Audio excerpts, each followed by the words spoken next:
تنہائی میں انتقال کر گئیں. اب پاکستان میں اولڈ ایج ہومز کا بڑھتا ہوا رجحان اور یہ خطرناک بڑھاپا اور زندگی کا اختتام کس کلچر کو فالو کرنے سے آ رہا ہے؟ اکثر اولادیں والدین کو چھوڑ کر باہر ملکوں میں کمانے کی خاطر نکل جاتی ہیں.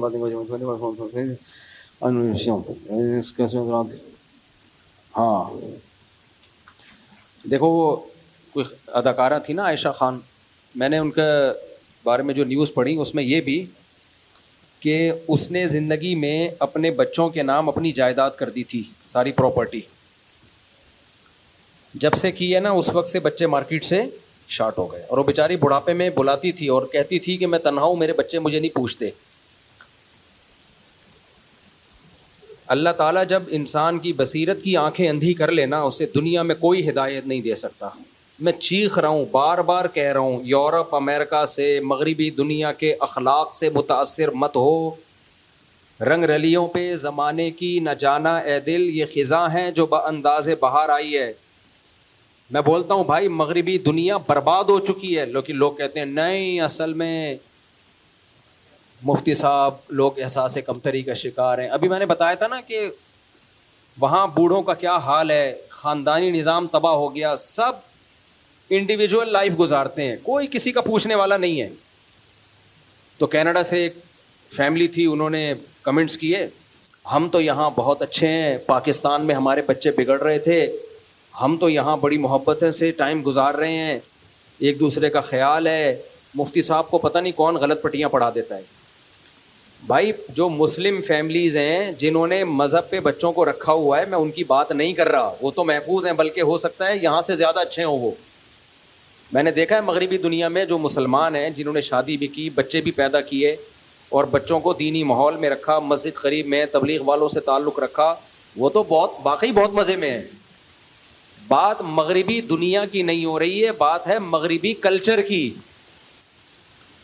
جو اس کلچر کو فالو کر رہا ہے نا، گورے بہت اچھے، ہمارا سیکولر طبقہ جو دیسی لبرل ہیں، یہ مولویوں کے کلچر کو اچھا سمجھتے ہیں یا انگریزوں کے؟ یہ انگریزوں کے کلچر کو، ان کا یہ انجام ہے، یہ جو عائشہ خان کے ساتھ ہوا ہے. سمجھ رہے ہو کہ نہیں سمجھ رہے؟ ان کا اپنے گھر میں بھی یہی انجام ہونے والا. ان کے نہ باپ کا پتہ ہوتا ہے نہ ماں کا پتہ ہوتا ہے، اللہ معاف فرمائے. نہ ان کی اولادیں ان کو پوچھتی ہیں، کیونکہ مذہب تو سکھایا نہیں. یاد رکھو، بڑھاپے میں ماں باپ کی بھرپور خدمت یہ مذہب کی موٹیویشن کے بغیر ممکن نہیں ہے. مذہب بہت بڑے بڑے کام کرا لیتا ہے، اس کے علاوہ نہیں ہو سکتا. میں مثال دیتا ہوں، رمضان کے ایک مہینے کے ہم سب روزے رکھتے ہیں، میجورٹی مسلمانوں کی رکھتی ہے. ایک مہینہ بھوکا پیاسا رہنا، کیا گورنمنٹ اگر لا بنائے ہم کر لیں گے؟ کلچر کی بیس پہ کر لیں گے؟ کسی سوسائٹی میں کلچر ہے جی ایک مہینہ بھوکا پیاسا رہنے کا، کلچر کو انسان اتنا باپ نہیں بناتا، صحیح ہے نا؟ ایک مہینہ بھوکا پیاسا رہنا، یہ اللہ کو لے کر آئیں گے نا اپنی سوسائٹی میں، اور اللہ کہے گا ایک مہینہ روزے رکھو، انسان جان بھی دے دیتا ہے. روزہ تو دور کی بات، جو لوگ اپنے دین کی خاطر جان دے دیتے ہیں، یہ مذہب کی موٹیویشن ہے. تو بوڑھے ماں باپ کو رکھنا، سنبھالنا، ان کی کڑوی کسیلی برداشت کرنا، ان کو ٹائم دینا کہ ان کو رینٹ پہ بندہ نہ بلانا پڑے. ہم ہیں، ہم آپ کو پوچھیں گے. عید آپ کے گھر ہوگی، بقرعید آپ کے گھر ہوگی، آپ کی بیماری کا خرچہ میرے ذمے، پراپرٹی بیچ کے آپ کا علاج کروں گا. سب سے پہلے آپ، باقی سب بعد میں. یہ مذہب کی اور اللہ کی موٹیویشن کے بغیر، اللہ کو اپنے گھر میں، سوسائٹی میں ان کی بغیر یہ ممکن نہیں ہے. کچھ بھی کر لو. گورے نے اللہ کو نکالا مارکیٹ سے، اپنی سوسائٹی سے، نتیجہ کیا نکلا؟ ویسے اخلاق دیکھو، thank you, nice to meet you, صبح شام. ہمیں کہتے ہیں کم بخت بد اخلاق ہوتے ہیں، بدتمیز ہوتے ہیں. تو چند اخلاق تو آ گئے ظاہری طور پر. حشر کیا ہوا ہے سوسائٹی کا یار، ماں تک کو نہیں پوچھتے. اچھا یہ بات بھی بہت لوگوں کو بری لگتی ہے، نہیں ہم نے تو یہاں انگریز کو دیکھا ہے اپنی ماں کی بڑی کیئر کرتا ہے. بھائی صاحب وہ کیئر میں اور ہماری کیئر میں زمین آسمان کا فرق ہے. یہ ایسا ہی ہے جیسے انگریز اپنی بیوی کی بڑی کیئر کرتے ہیں. کتنا کرتے ہیں؟ لڑتے نہیں ہیں، تھپڑ نہیں مارتے. یہ کیئر تو آج آپ کی بیوی آدھا بل دے گیس کا، آدھا خرچہ سارا خود اٹھائے. وہ کیا خیال ہے؟ میری گھر والے، اگر میرے 4 گھر والے مجھے کہہ دیں کہ آپ کا اتنا خرچہ, مجھے کتنا خرچہ ہو رہا ہے کبھی چھاؤں میں آؤ بتاؤں گا, اور چندے کے پیسوں سے نہیں کر رہا میں, یہ بتا دوں میں 1 روپے چندے کا دائیں ہے اپنا ہے سارا. لوگ کہتے ہیں سورس آف انکم کیا ہے, کہ وہ بھی کبھی چھاؤں میں آؤ بتا دوں گا, حلال ہے, بزنس ہے, کاروبار ہے. تو اب مولویوں کو, لوگوں کو کھاتے ہوئے پیتے ہی اچھے نہیں لگتے, تو پھر تو تمہارا مسئلہ ہے نا, پھر تو وہی کیڑوں والا لطیفہ فٹ ہوگا تمہارے اوپر. تو اب اگر میرے گھر والے مجھے کہیں نا, میرے 4 گھر والے, اللہ ان کو یہ کہنے کی توفیق عطا فرمائے کہ ایسا ہے کہ آپ کا خرچہ بہت ہو رہا ہے, آپ کا اپنے لیے تو کچھ بچتا ہی نہیں ہے, وہی جو ریوو تھی کتنے سال سے لے کے گھوم رہا ہوں وہی لے کے گھوم رہے ہو, 19.25 کی رپورٹ تھی, اب الحمدللہ 19 ہو گئے, ان کا اسکول, گیس, ان کے بیماریاں, گیس سے مراد پیٹ کی گیس بھی کسی کو ہوگی تو اس کا بل بھی ہم بھرتے ہیں, یعنی بچہ اگر بیمار ہوگا تو ایکچولی ایسا ہے کہ ہمیں پتہ چلا آپ کا خرچہ بہت ہو رہا ہے, تو آدھا اب ہم کریں گے, آدھا آپ. میرے تو اخلاق ہی اخلاق ہوں گے اس دن کے بعد. میں گھر میں جاؤں گا, nice to meet you, nice to meet you. تو یہ فری پھوکٹ کے اخلاق تو ہیں, وہ تو بہت اچھا ہے, گورے میں ہوتے ہیں. تو یہ والے اخلاق, لوگ کہتے ہیں گورا اپنی بیوی کے ساتھ بہت اچھا ہوتا ہے, تو ہوگا نا اچھا, اس کو کیا, اس سے اس کی رسپانسبلٹی کیا ہے, کوئی دھیلے کی ذمہ داری اس کے کندھوں پہ نہیں ہے, تو اچھا ہی ہوگا. اور کیا ہوگا, عورت بھی اپنے شوہر سے اچھی ہوگی, کیونکہ دھیلے کی کوئی رسپانسبلٹی عورت پر شوہر کی ہے ہی نہیں. بوائے فرینڈ بنانے تک جب پابندی نہیں ہے تو ایسا ہسبینڈ تو سب کو پسند ہوگا میرے بھائی. نہیں آئی, آپ گورے کی بیوی ہو, فرض کرو آپ کا ہسبینڈ آ گیا, کوئی بھی نیلسن یا مائیکل ملنے کے لیے آ گیا, آپ کے ہسبینڈ کچھ کہہ ہی نہیں سکتا آپ کو, تھوڑا سا اس کو فیل تو ہوگا کہ یہ غلط ہو رہا ہے, لیکن کچھ بھی نہیں کر سکتا, نہ تھپڑ مار سکتا ہے, نہ گالی دے سکتا ہے, کیونکہ اس نے یونیورسٹیوں میں پڑھا ہے, نفسیاتی ڈاکٹروں نے بھی ان کو بتایا ہوا ہے, سائیکالوجسٹ نے بتایا ہوا ہے کہ انسان اپنے اخلاق سے پہچانا جاتا ہے. تیز آواز سے بات کرنا, جذباتی ہونا, رگے پھولنا, یہ پاکستانی جیسے جو غریب ملکوں کے لوگ ہیں جو بنیاد و مرصوص پہ بس خوش ہو گئے, وہ باقی تو کچھ ہے نہیں ان کے پاس, اسی پہ ان کی اسٹیبلشمنٹ ان کو مطمئن کر دیا, چپ کر کے بیٹھے رہو آرام سے, بس اتنا کافی ہے فی الحال. تو یہ غریبوں کا کام ہے.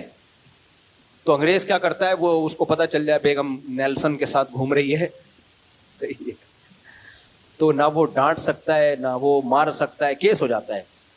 تو بیگم تو پھر اچھی ہوگی میرے بھائی.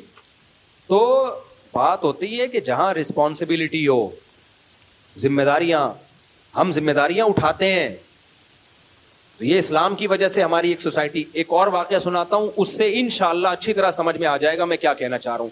کل کی بات ہے, مجھے ایک سسٹم خریدنا تھا, میں صدر گیا اپنے دوستوں کے ساتھ, کمپیوٹر خریدنا تھا. میں گیا صدر مارکیٹ میں, ایک ایل ای ڈی لینی تھی, جن سے میں نے ایل ای ڈی لی, میں ان کے پاس آگے بیٹھ گیا. کل کا واقعہ, یہ پرانا نہیں ہے. وہ کھا رہے تھے انڈا چھولا اور روٹی, خدا کی قسم بہت دل چاہ رہا تھا کہ مجھے بھی پوچھیں, لیکن میں نے عزت پہلے, کیونکہ وہ انڈا چھولا, اور ان کو پتہ یہ بھی تھا میرے ساتھ, میں ان سے بار بار کہہ رہا تھا یہ پوچھ نہیں رہے یار.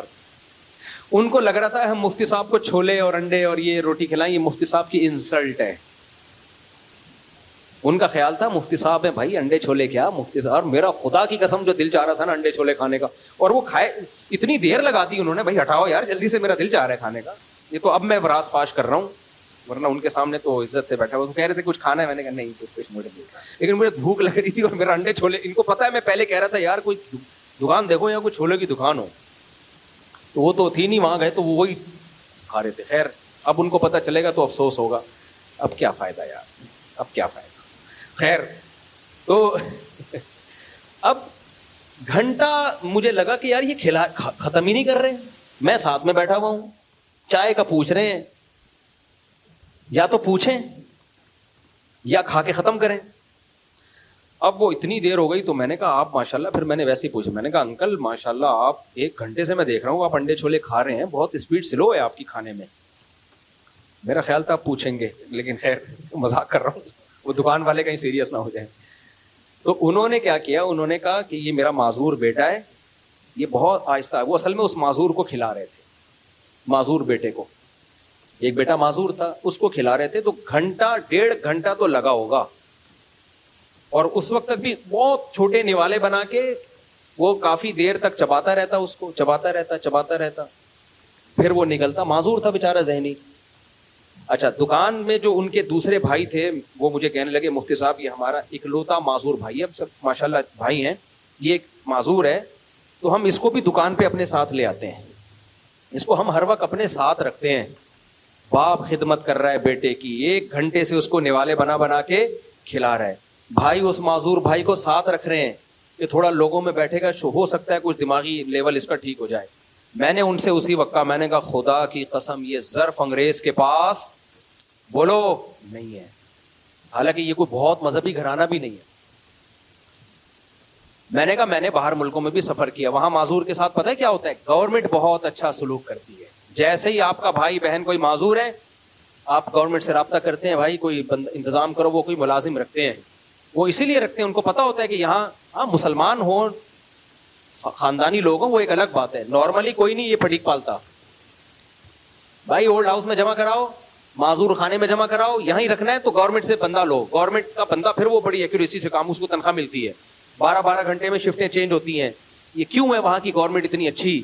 ضرورت ایجاد کی ماں ہے. ان کو پتا ہے کہ گورنمنٹ ان معذوروں کا خیال نہیں کرے گی, ان کا اتنا ظرف نہیں ہے کہ یہ معذوروں کا خیال کریں. ایک تو بہن بھائیوں کی تعداد بہت تھوڑی ہوتی ہے, یہاں تو 4-5 بھائی اور ابا مل کے پال رہے ہیں ایک معذور کو. ایک ہی بھائی ہوگا تو وہ تو ساری رسپانسبلٹی اس کی ہوگی, کھلائے گا بھی وہ, دکان بھی وہی چلائے گا. تو فیملی بھی ہمارے یہاں بڑی ہوتی ہے, مل کے پال لیتی ہے, جذبہ بھی ہے کھلانے پلانے کا. لوگ کہتے ہیں یہ ٹیکس چور ہیں پاکستانی, اور باہر ملکوں میں انگریز ٹیکس ٹائم پہ دیتا ہے. بھائی ہم ٹیکس چور اس وجہ سے نہیں ہے کہ ہم لالچی ہیں. اگر ہم لالچی ہوتے بقرعید پہ کروڑوں اربوں روپے کی قربانیاں نہ کر رہے ہوتے, کروڑوں اربوں روپے کی زکاتیں نہ نکال رہے ہوتے. حالانکہ وہاں تو کوئی پنشمنٹ بھی نہیں ہے. آپ اگر زکات نہ دو کوئی پوچھنے والا ہے آپ سے؟ تو اس کا مطلب ایسا نہیں ہے کہ ہم جو ہے وہ لالچی ہیں, کنجوس ہیں. غلط کرتے ہیں ٹیکس نہ دے کے, برا کرتے ہیں, دینا چاہیے ٹیکس, لیکن اس نہ دینے کی وجہ کوئی اور ہے, کنجوسی نہیں ہے. کنجوس ہوتے تو اپنے ماں باپ کو نہ کھلاتے, ایک آدمی بیوی بچوں کا خرچہ نہ اٹھاتا. ایک بھائیوں کو میں دیکھتا ہوں, بہنوں کو بھی خرچہ اٹھا رہا ہے, ماں باپ کا بھی خرچہ اٹھا رہا ہے, کما کے بھیج رہا ہے, آدھا ہو گیا وہ. یہ کنجوس لوگ تھوڑی ایسا کرتے ہیں. تو اب آپ کو سمجھ میں آیا کہ مذہب ہے نا سوسائٹی میں, تو معذور کو پال رہے ہیں. میں نے ان کے والد کو اور حوصلہ دلایا, میں نے کہا یہ آپ کی جنت ہے, یہ بیٹا کیا ہے آپ کی جنت ہے, کیونکہ اس کو صرف اللہ کے لیے پال رہے ہو. باقیوں سے تو امیدیں کما کے دیں گے, یہ کس کے لیے بھائی؟ اللہ کے لیے, آزمائش ہے. تو اس لیے یہ تو جنت ہے آپ کی. کتنی میں نے ہمت ہوئی یار, 1-1.5 گھنٹے سے نکمے بنا, ہم تھک جائے آدمی بھائی. تو یہی خدمت ماں باپ کی بھی لوگ کر رہے ہوتے ہیں, بوڑھی ماں کی بھی کر رہے ہوتے ہیں. تو مولویوں کو برا بھلا کہتے رہتے ہیں سیکولر لوگ, تو ان کا اپنا بڑھاپا کیا ہوتا ہے. اور یہ جو سیلیبریٹیز ہیں نا, جو فنکار, اداکار, گلوکار, ان سے تو عبرت حاصل کرو میرے بھائی, پناہ ماں. ان کی چمک دھمک آپ کو تھوڑی دیر کے لیے ٹی وی پہ نظر آتی ہے, بس اسٹیج پہ جب ایوارڈ دینے کے لیے بلایا جاتا ہے, ورنہ ان کی حقیقی زندگی میں سکون نہیں ہے. اور جو فنکار اداکار ہوتے ہیں ان کو تو آگے بڑھاپا نظر آ رہا ہوتا ہے. ان کی عزت ہے فٹنس کی بیس پہ, خوبصورتی ختم, عزت ختم. ہاں ایوارڈ میں کوئی بلایا جائے ایوارڈ دینے کے لیے کہ آپ نے بڑی اچھی, تھوڑی دیر کی ہوتی ہے عزت. ورنہ جو اس فیلڈ کے لوگ ہیں نا, ہمارا ان سے بھی ریلیشن ہے, وہ بتاتے ہیں کہ اس فیلڈ کا بڑھاپا بہت خطرناک, ترستے ہیں عزت کو ہی. تو یہ جو اس فنکارہ کے ساتھ ہوا, مسلمان تھی, اللہ مغفرت کرے, ان کی اولاد کو اللہ ہدایت دے, لیکن یہی وہ عیب ہے اور یہی وہ کلچر ہے جو ہم باہر کی دنیا سے لے رہے ہیں. دیکھو آخری بات, بس 2 جملوں میں اپنی بات کو ختم کرتا ہوں. لوگ مجھے کہتے ہیں مفتی صاحب شادیوں پہ بہت بیان کرتے ہیں, شادیوں پہ بہت, ہر تھوڑی دیر میں شادی پہ آ جاتے ہیں, بچے پیدا کرو, کوئی اور کام نہیں ہے آپ کا. دیکھو علامہ ابن تیمیہ رحمہ اللہ کا قول ہے کہ اگر تمہیں سمجھ میں نہ آ رہا ہو نا تمہارا سب سے بڑا دشمن کون ہے, تو اپنے دشمن کے تیروں کا تمہارا سب سے بڑا دوست کون ہے, تو اپنے دشمن کے تیروں کا رخ دیکھ لو کس کی طرف ہے. تمہارا دشمن کا جو سب سے بڑا دشمن ہے وہی تمہارا سب سے بڑا دوست ہے. اسی طرح یاد رکھو کہ دشمن کی انویسٹمنٹ کس چیز پہ سب سے زیادہ ہو رہی ہے. آپ کو معلوم ہے مغربی دنیا کیا ہماری نماز روزے سے ناخوش ہے؟ بولو. کبھی آپ نے دیکھا کہ جو اسلام دشمن عناصر نے کبھی حج کے خلاف انہوں نے آواز اٹھائی ہو کہ حج بین ہونا چاہیے؟ کبھی سنا آپ نے کہ اربوں روپے خرچ کر رہے ہو یار حج کا سیٹ اپ ختم کرو؟ نہ. کبھی آپ نے سنا کہ یار یہ جو مسجدیں پھیلتی چلی جا رہی ہیں بند ہونی چاہیے؟ کبھی سنا؟ یورپ امریکہ میں جتنی چاہیں مسجدیں بنا لیں آپ, لیگل وے میں چلیں, کوئی پابندی نہیں ہے. تراویاں پڑھیں عشاء کے بعد سے لے کے فجر تک پڑھیں, کوئی پابندی نہیں ہے, اور نہ اس کو روکنے پہ وہ پیسہ خرچ کر رہے ہیں. میں سمجھا پا رہا ہوں اپنی بات؟ پتہ ہے 2 چیزوں پہ پیسہ خرچ ہو رہا ہے صرف. اسلام کے خلاف نہیں ہے وہ لوگ, اسلام کی 2 چیزوں کے خلاف ہیں, اسلام کے خلاف نہیں.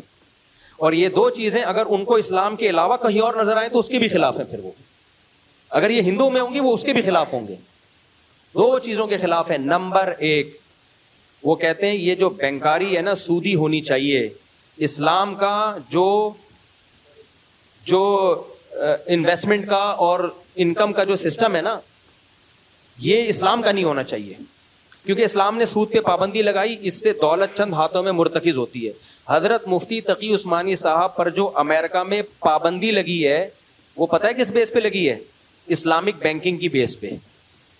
یہودیوں نے بولا کہ یہ اسلامک بینکنگ کو پروموٹ کر رہے ہیں, اس سے ہماری دکان بیٹھ جائے گی. اور مجھے افسوس ہوتا ہے جب میں مفتی تقی عثمانی صاحب کے خلاف کلپ دیکھتا ہوں نا کہ معاذ اللہ سود خور ہیں یہ, انہوں نے سود پہ حلال کا لیبل لگا کے کھا گئے. یہودی سے جا کے پوچھو مفتی تقی صاحب نے یہودیوں کو کتنا نقصان پہنچایا ہے. انہوں نے مفتی تقی صاحب کو امریکہ میں بین کروا دیا. پوری کتاب چھپی ہے انگلش میں یہودیوں کی مفتی تقی عثمانی صاحب کے خلاف. اس بیس پہ پابندی لگی ہے اور ہمارے لوگ انہی کے خلاف بول رہے ہیں. تو دوسری چیز جس پہ اس سے بھی زیادہ پیسہ خرچ ہوتا ہے, پہلا وہ چاہتے ہیں اکنامکلی, جو اکنامکس ہے نا, جو معیشت ہے وہ ان کے اصولوں پہ چلے, وہ اسلامی اصولوں پہ نہیں. کیونکہ اسلامی اصولوں پہ چلے گی دولت کی تقسیم منصفانہ ہو جائے گی. ایک مثال دیتا ہوں میں. اسلام کہتا ہے آپ نے 1 کروڑ روپے انویسٹ کیے, اسے جو پروفٹ ہوگا پرسنٹیج کے حساب سے تقسیم ہوگا, اور نقصان ہوا تو انویسٹر کا نقصان ہوگا. یہی ہے کہ نہیں ہے؟ یار مجھے بتاؤ نا, میں نے 100 بکرے خرید کے ایک غریب کو دے دیے, پیسہ لگایا کہ یہ بیچ مارکیٹ میں, وہ بکرے مر گئے, نقصان کس کا ہے؟ میرا. اس کا کوئی نقصان نہیں ہے, اس کی محنت ضائع ہو گئی, بس یہ نقصان ہے. یہ منصفانہ تقسیم ہے کہ بیچارے کے پاس پہلے ہی پیسہ نہیں تھا, لاس بھی اس پہ ڈال دو, اس کا تو دیوالیہ ہو گیا. اب یہ اگر اسلامی طریقے سے ہو تو مضاربت کی بیس پہ ہوگا. بھائی میرا پیسہ ہے, محنت تیری ہے, پروفٹ پرسنٹیج کے, جتنا پروفٹ ہوگا تیری پرسنٹیج بھی بڑھے گی اس میں. اب ہو کیا رہا ہے, میں اگر سود کی بیس پہ دوں تجھے بکرے خریدنے 1 کروڑ روپے, میں نے تجھے لون دیا. کیا دیا؟ قرضہ. یہ لون تو نے نفع کے ساتھ لوٹانا ہے. اس نے لون کے بکرے خریدے, بکرے مر گئے, اس نے مجھے سود بھی دینا ہے, اور وہ 1 کروڑ کہاں سے دے گا وہ؟ تو اس سے کیا نقصان ہوتا ہے سودی نظام سے؟ غریب کا بیڑا, یار غرق تو بول دو نا, اس میں کیا جا رہے ہیں آپ؟ بیڑا غرق کروا تھوڑی رہے ہیں, آپ سے بلوا رہے ہیں کہ ایسا ہوتا ہے بیڑا غرق. تو کبھی بھی تبھی آپ دیکھو یہ تاجر لوگ ہم سے زیادہ تر تاجر نماز کے مسئلے پوچھیں گے, زکوٰۃ کے مسئلے پوچھیں گے, قربانی کے پوچھیں گے, تجارت کے بہت کم پوچھتے ہیں. میں نے ایک دفعہ پنجاب میں کچھ تاجروں سے بات کی کہ میں ایک ورکشاپ کروانا چاہتا ہوں تجارت کے شرعی مسائل پر, ہم تاجروں کو ٹریننگ دیں گے کہ شرعی لحاظ سے تجارت کب جائز ہوتی ہے کب ناجائز. آج تک وہ دن نہیں آیا. کہہ رہے ہیں تاجر لوگ آمادہ ہی نہیں ہوتے اس پہ. میں نے کہا ان کو بولو ڈرو مت, ہم کوئی آپ کے تجارت بند نہیں کر. ان کو ڈر لگتا ہے یار یہ حرام چیزوں پر ہم کھائیں گے کہاں سے ہم. میں نے کہا شریعت میں متبادل ہے, جائز متبادل. تو سب سے زیادہ وہ کوشش کس پہ کرتے ہیں؟ معاشی نظام ان کا چلے, کیونکہ پیسہ ان کی مرضی کے لوگوں کے ہاتھ میں آئے. دوسری چیز جس پہ اس سے بھی زیادہ انویسٹمنٹ ہے وہ آپ کا فیملی سسٹم تباہ کرنا. بات سمجھ میں آ رہی ہے کہ نہیں آ رہی ہے؟ اب اس کے لیے انہوں نے لیبل اچھے اچھے لگائے ہیں. اگر وہ ایسے کہتے کہ زنا کو معاشرے میں عام کرو, خاندانی نظام کو تباہ کرو, تو ہم مان لیتے؟ بولو نا, مان لیتے ہیں. جب کوئی چرسی کسی کو چرس پلاتا ہے تو یہ کہتا ہے میں چاہتا ہوں جیسا میں برباد ہو گیا ہیروئن پی کے میری ہڈیاں نکل آئیں, تو بھی ہڈیاں نکال, تو بھی مر, تیرا پروگرام جائے گا ور. کیسا شعر کہا میں نے.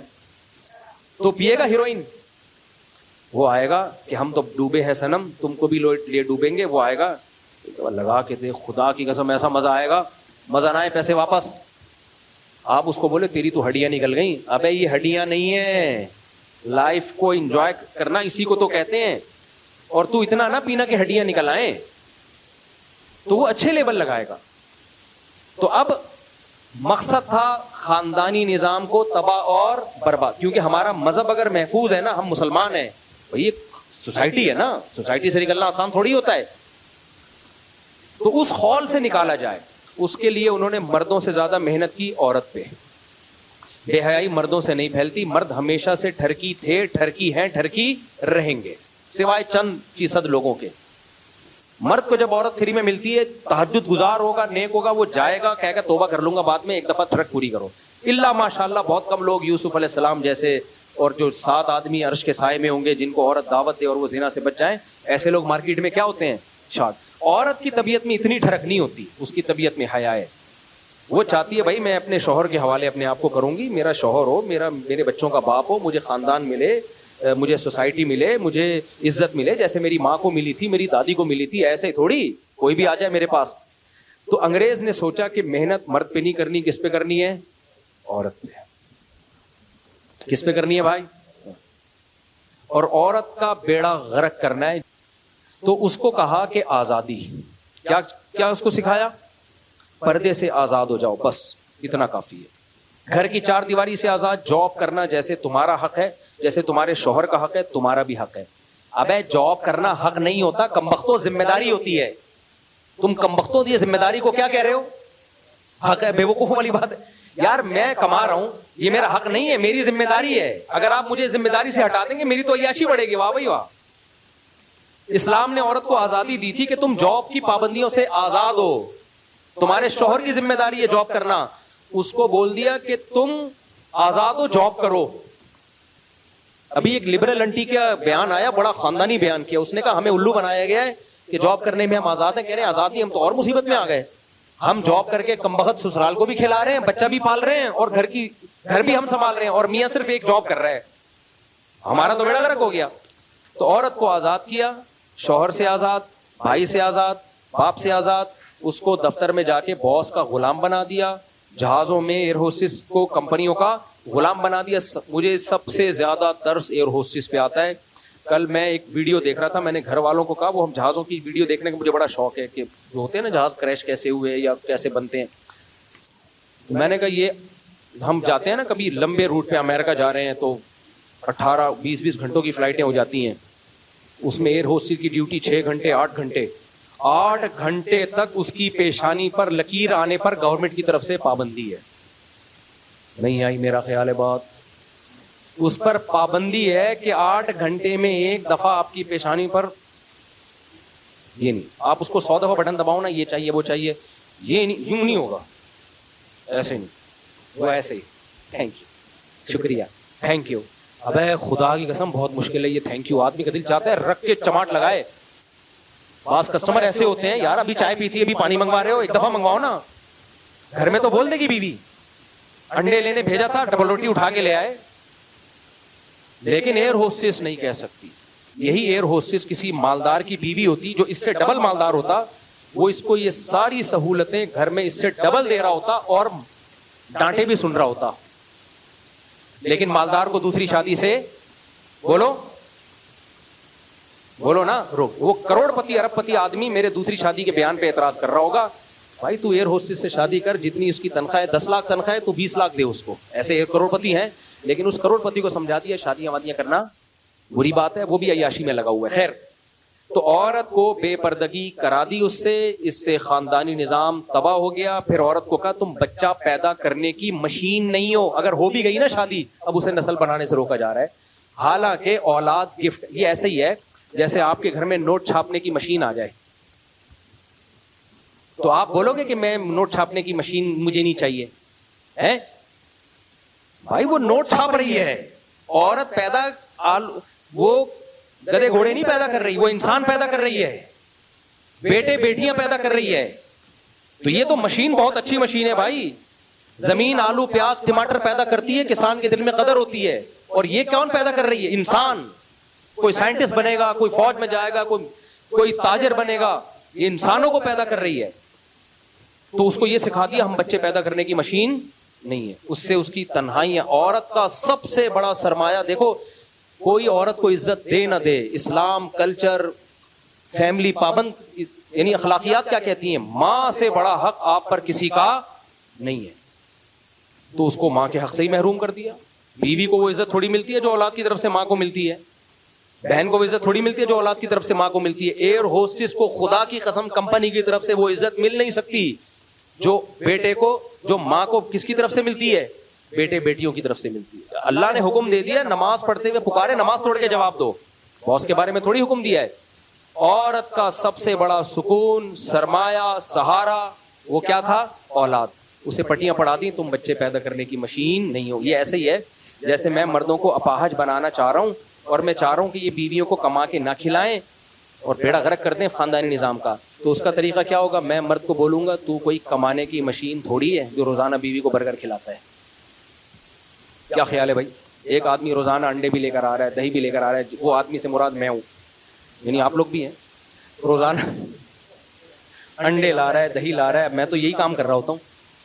میں لوگ کہتا ہوں, میں جہاں نکلتا ہوں لوگ سیلفیاں اور مفتی صاحب اسٹائل سے جا رہے ہیں, ایسی آ رہی ہوتی ویڈیوز, حالانکہ میں دہی لینے جا رہا ہوتا ہوں. اگر پتہ چل جائے نا ایسے اسٹائل جیسے میں غزہ فتح کرنے جا رہا ہوں, یہ میرے اسٹائل آ رہے ہوتے, میں گھر میں بتاتا ہوں میں دہی لینے جا رہا تھا اور دیکھو اسٹائل کیا مارا ہے لوگوں نے. تو اب میں بتاؤ, میں دہی لینے جا رہا ہوں, میں ٹماٹر لینے جا رہا ہوں, کوئی بندہ آئے میرے پاس, مفتی صاحب تم اپنے گھر والوں سے بولو جاب کریں, آپ انڈے لانے کی مشین نہیں ہو, روزانہ ڈبل روٹی لانے کی مشین نہیں ہو. تو دیکھو وہ میرا خیر خواہ بن کے اصل میں میرا بیڑا غرق کر رہا ہے, گھر توڑ رہا ہے. وہ گھر کو کیا کر رہا ہے؟ بھائی اپریشیٹ کرو مفتی صاحب, خاندانی آدمی ایسے ہی ہوتا ہے, کبھی دہی لینے جا رہا ہے, کبھی انڈے لینے جا رہا ہے. یہ اچھے شوہر ہونے کی علامت ہے. تو بیوی کے بارے میں نبی کی موٹیویشن کیا ہے؟ تزوج الودود الولود, تزوج الودود الولود. بیوی وہ اچھی جو تمہیں کثرت سے اولاد دے, کیونکہ اس سے تمہیں تمہارا اولاد ایلفی کا کام کرتی ہے, ماں باپ کو جوڑ دیتی ہے. وہ جتنے زیادہ بچے ہوں گے چھوڑنا اتنا مشکل. آدمی کہتے ہیں بچوں کو لے کے کہاں جاؤں گا میں, وہ ایلفی کا کام دیتے ہیں, بچے جوڑ دیتے ہیں ماں باپ کو, پھر سہارا بنتے ہیں, پھر ان کی خوشیاں غمیاں سب مشترک ہوتی ہیں. تو جو سب سے بڑی چیز بیوی کو آپ کے ساتھ جوڑنے والی, آپ کے دل میں اس کی محبت پیدا کرنے والی, اس کو یہ کہہ کے کہ بچے پیدا کرنے کی مشین نہیں ہو. تبھی میں کہتا ہوں جو عورتیں بچے نہیں پیدا کرتی ہیں اور کہتی ہیں ہم کو بچے پیدا کرنے کی مشین ہے, تو ان کو بولا کرو ہم کیا کمانے کی مشین ہے. تو مشین کوئی نہیں ہوتا, ایک اللہ نے ایک اولاد دی ہے, یہ نعمت ہے. تو بس خلاصہ یہی نکلا, اٹھا کر پھینک دو باہر گلی میں, نئی تہذیب کے انڈے ہیں گندے. تو یہ ان کا سب سے زیادہ فوکس اس پر ہے کہ خاندانی نظام کو تباہ کیا جائے. تبھی وہ کہتے ہیں شادی مت کرو, گرل فرینڈ بناؤ. نمبر 2 کرنا ہے تو دیر سے کرو, اور دیر سے بھی ایک کرو, اور بچے بھی 1 یا 2. آج کل اتنی سرجریاں ہو رہی ہیں, کینسل ہو جاتا ہے سب کچھ. تو اور پھر جو ہے وہ, پھر میں نے کہا پھر یہ نکاح کرنے کی ضرورت کیا ہے ان کو آپ سے؟ تو یہ تو مذہب کی تعلیمات ہیں, نکاح کے بغیر نہ جاؤ, تو یہ تکلف کی ضرورت ہی کیا ہے؟ تو پیڑے کھانے والا اسلام نہیں چاہیے بھائی. اللہ کو چاہیے ادخلوا فی السلم کافہ, پورے داخل ہو جاؤ اسلام کے اندر. ہمارا اسلام پیڑے جیسے مرد کو 4 شادیوں والا سمجھ میں آ رہا ہے, عدل والا سمجھ میں نہیں آ رہا. میرا بیان سنتے ہیں نا جب ٹین ایجر لڑکے, تو ابا کو جا کے کہتے ہیں مفتی صاحب نے کہا جلدی شادی کرو, تو اس سلسلے میں حاضر ہوں ابو آپ کے پاس, میں آپ کے پاس اس سلسلے میں حاضر ہوں. تو میں ان سے کہتا ہوں کہ آپ نے پورا بیان نہیں سنا. میں نے یہ کہا ہے جلدی شادی کرو, پورا بیان یہ کہ اپنے خرچے پہ. ابا پابند نہیں ہے, ابا نے پال پوس کے بڑا کر دیا, بہو کا خرچہ آپ کے ابا پہ نہیں ہے. یہ والا آپ نے سنا ہی نہیں ہے. تو آدھا سنو گے, آدھا اسلام تو پھر کباڑا کرے گا میرے بھائی, یہ تو نقصان پہنچائے گا. تو عورتیں ہماری کیا کر رہی ہیں؟ پردہ نہیں کر رہی, حج بھی کر لیتی ہیں, عمرہ بھی کر لیتی ہیں, اچھی بات ہے, اس کا اپنا ثواب ہے, بہت بڑی برکت ہے. حج اسلام کا رکن ہے, بار بار اللہ توفیق دے. حج زیادہ کرنے میں کوئی حرج نہیں ہے.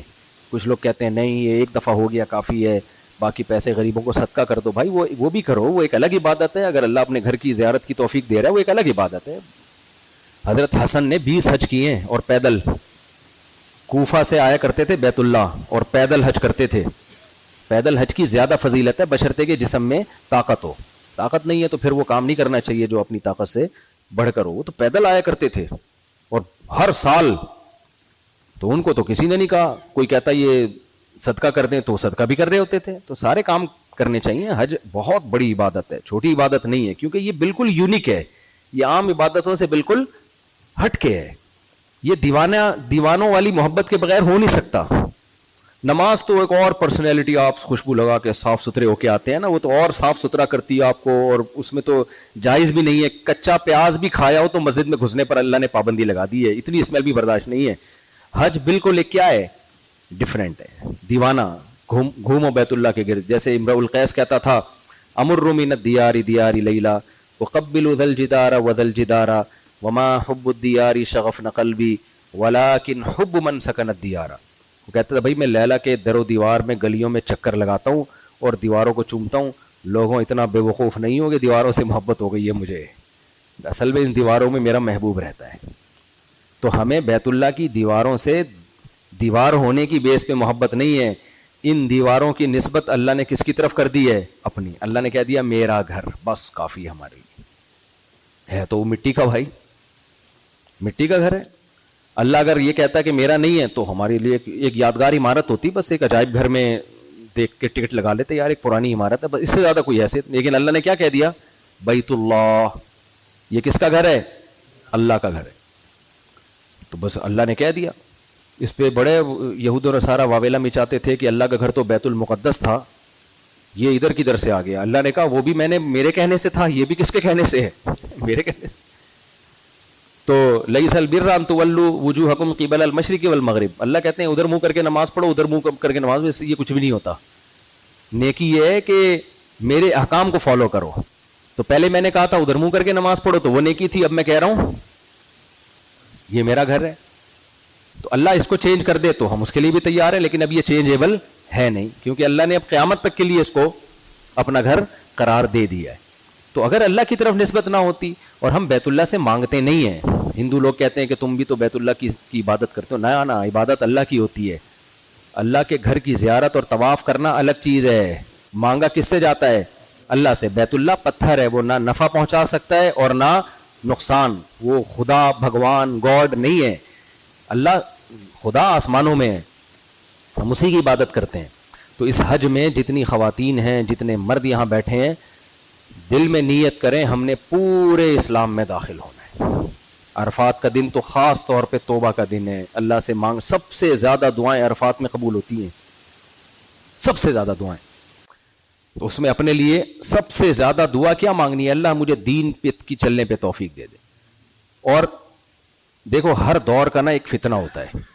ہمیں پیغمبروں کی تعلیمات سے پتہ چلتا ہے کہ ہر قوم میں ایک خاص نوعیت کا گناہ زیادہ تھا، تو پیغمبروں نے اس گناہ کو زیادہ فوکس کیا ہے. لوط علیہ السلام کی قوم میں گناہ آ گیا تھا لڑکوں سے بدفعلی، جو دوسرے کافروں میں بھی نہیں تھا. تو حضرت لوط علیہ السلام نے زیادہ فوکس کس کو کیا، اسی گناہ کو. شعیب علیہ السلام کی قوم میں جو بڑا گناہ آ گیا تھا، قوم میں ناپ تول میں کمی، ٹھگتے تھے کسٹمر کو، جھوٹ بولتے تھے، 2 نمبریاں کر کے مال بیچتے تھے. تو شعیب علیہ السلام نے زیادہ فوکس کس کو کیا ہے، اسی کو کیا. تو آج جو گناہ ہے نا، وہ سب سے زیادہ جو ہماری مسلم خواتین میں کامن ہے، وہ بے پردگی، بے حیائی. بھائی اللہ نے حکم دیا ہے عورت کو کہ وہ اپنی زینت اپنے باپ، اپنے شوہر، اپنے بھائی اور جو محرم رشتے ہیں ان کے علاوہ کسی اور کے سامنے ظاہر بولو نہیں کر سکتی. تو اگر آپ چاہتی ہو کہ آپ اللہ کو خوش کرو، بھائی پردہ کر لو، آپ اللہ کے کہنے پہ کر لو. اور یہ زندگی ہمیشہ کے لیے نہیں ہے، کل بوڑھی ہو جاؤ گی تو کون دیکھے گا پھر. ابھی جوانی ہے، اٹریکشن ہے، اس میں پردہ کرنے کا ثواب ملے گا. بڑھاپے میں تو ہو ہی جاتا ہے پردہ آرام سے. کوشش ہوتی ہے جو بے پردہ عورتیں ان کو بڑھاپے میں بھی ہم اٹریکٹیو نظر آئیں، لیکن بھائی ہر شخص، مرد بھی بوڑھا ہوتا ہے، عورت بھی بوڑھی ہوتی ہے. یہ ہو نہیں سکتا. اب تک کوئی ایسی دوا ایجاد نہیں ہوئی ہے کہ آپ کے بڑھاپے کو ڈیلے تو کیا جا سکتا ہے. 10 سال بعد بوڑھا ہونا تھا تو آپ 15 سال بعد بوڑھے ہو جائیں گے اب، لیکن یہ نہیں ہو سکتا بھائی کہ ہو ہی نہ. تو جوانی میں اپنی نظر کی حفاظت کر لی، زنا سے بچ گئے، برائیوں سے بچ گئے، شراب کباب سے بچ گئے، بڑھاپا اچھا گزرے گا. عورت نے جوانی میں پردہ کر لیا، بڑھاپا اچھا گزرے گا. لیکن ابھی نہیں کیا تو چھوٹ تو جائیں گی یہ سب چیزیں.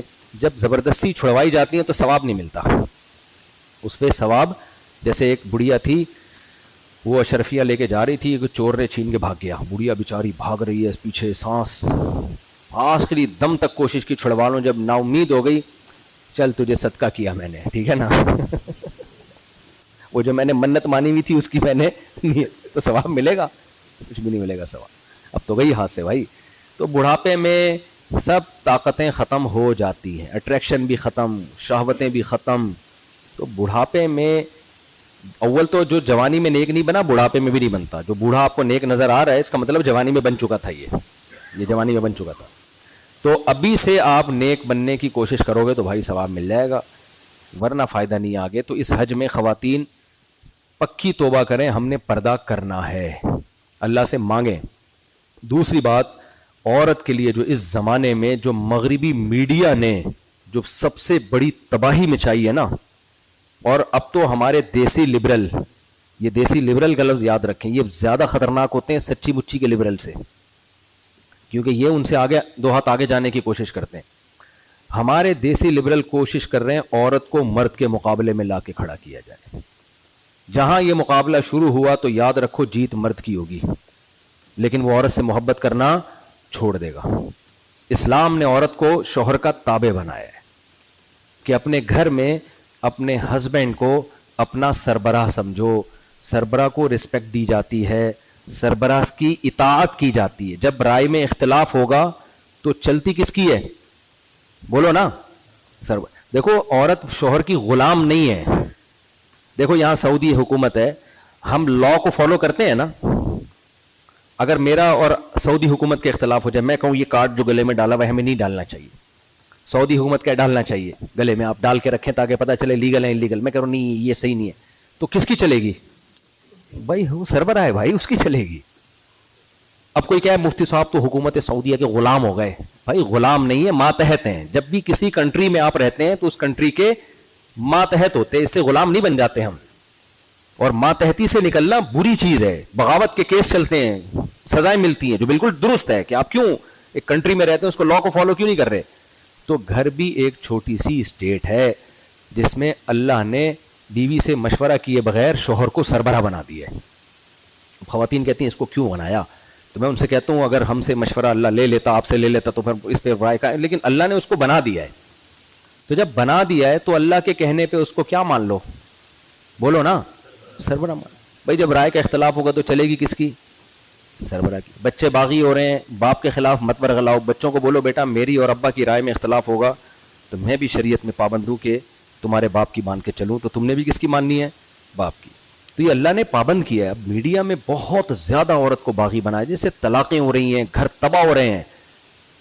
اور مرد کو اللہ نے پابند کیا اپنی نظر کی حفاظت کرو, تمہارے لیے زندگی میں جو آئی ہے یہ ہے تمہاری, باقی جتنی اڑوس پڑوس میں انٹی ہیں تمہارا ان سے کچھ لینا دینا نہیں ہے. ان کو ٹائم دو, ان کو وقت دو. دوستوں کے ساتھ گٹر کے ڈھکن پہ بیٹھے بیٹھے پوری راتیں گزار دینا. بیوی کے پاس آتے ہو تو موبائل میں لگ جاتے ہو, اس سے بات ہی نہیں کر رہے. ایک صاحب نے, موٹیویشنل اسپیکر ہیں, بڑی اچھی باتیں کرتے ہیں, لیکن صرف اچھی بات نہیں, آپ کو سوسائٹی کا پتا ہونا چاہیے. انہوں نے ایک کلپ ریکارڈ کروایا کہ دیکھیں آج کل خواتین گھر میں میلی کچیلی رہتی ہیں, اور مرد جب گھر میں آتے ہیں تو ان کی اٹریکشن ہی نہیں ہوتی بیوی کی طرف, باہر اتنی پھلجھڑیوں کو دیکھ رہا ہے. میں نے کہا یہ بندہ نیک آدمی معلوم ہوتا ہے, لیکن اس کو کلچر کا نہیں پتا, اس کو کلچر کا نہیں پتا. کلچر یہ ونس اپون اے ٹائم ایسا تھا, آج الٹا ہے. آج عورت کہتی ہے میرا شوہر مجھے لفٹ, میں اس کے لیے تیار بھی ہوتی تو مجھے لفٹ نہیں کراتا, اور وہ باہر بھنگن چمارا نہیں گھوم رہی ہوں گی نا ادھر منہ مارتا رہے گا یہ جا کے. یہ الٹا معاملہ ہو گیا ہے. تو مردوں نے بیوی کو وقت دینا چھوڑ دیا, اس کے ساتھ گپ شپ لگانا, دل لگی کی باتیں کرنا, یہ چھوڑ دیا ہے آدمی نے. تو نبی کی سیرت ہمارے سامنے. حضرت عائشہ رضی اللہ تعالیٰ عنہ کہتی ہیں میں گلاس سے جہاں سے منہ لگا کے پانی پیتی تھی, نبی گھما کے اسی جگہ سے منہ لگا کے پانی پیتے تھے. تو یہ سب بیوی کے لیے محبتیں ہیں بھائی. گرل فرینڈ کا اسلام میں کوئی تصور نہیں ہے, تو آپ کو وفا بھی کرنی پڑے گی, آپ کو اس کا خرچہ اٹھانا پڑے گا. اور کتنا اٹھانا ہے نبی نے ہمیں بتا دیا. آپ اللہ کے سفیر ہیں نا نبی. اب جو نبی کہہ رہے ہیں خود تھوڑی کہہ رہے ہیں, کس کا پیغام پہنچا رہے ہیں؟ اللہ کا. آپ نے فرمایا جو خود کھاتے ہو وہی اس کو کھلاؤ. اس کا مطلب یہ نہیں کہ آپ کو بھنڈی پسند ہے تو بیوی کو بھی بھنڈی کھلائیں آپ. اس کا مطلب ہے جس اسٹینڈرڈ کی خوراک آپ کی ہے وہی اسٹینڈرڈ کس کا ہونا چاہیے؟ بولو, بیگم کا. جس اسٹینڈرڈ کا لباس آپ پہنتے ہو اسی اسٹینڈرڈ کا, بولو. آپ نے گل احمد کے کپڑے پہنے کبھی؟ بتائیں, کوئی ہے جس نے گل احمد کے کپڑے پہنے؟ اسٹینڈرڈ کیا ہے نا گل احمد کا. کوئی بھی نہیں جس نے گل احمد کے کپڑے پہنے. آپ نے گل احمد کے کپڑے پہنے؟ آپ نے پہنے گل احمد کے؟ آپ نے گل احمد کے کپڑے پہنے ہیں یا نہیں پہنے ہیں؟ تو جب پہنے تھے تو گل احمد نے کیا پہنا تھا پھر؟ مجھے یہ سوال کا جواب کوئی نہیں دیتا. اب آپ گل احمد کے کپڑے پہن کے گھوم رہے ہو, اس کو کس کے کپڑے پہنائے پھر آپ؟